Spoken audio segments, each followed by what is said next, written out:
Dalam hidup ni ramai orang cakap aku tak ada masa. Tapi betul ke tak ada masa?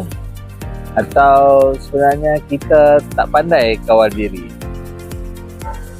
Kita ada je masa scroll handphone berjam-jam, ada je masa layan benda tak penting.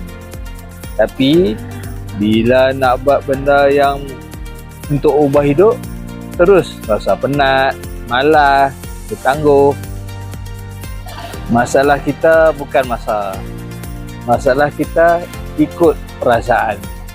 Bila rajin, buat. Bila tak ada mood, berhenti. Orang berjaya bukan sentiasa bersemangat. Dia cuma lebih pandai kawal diri je.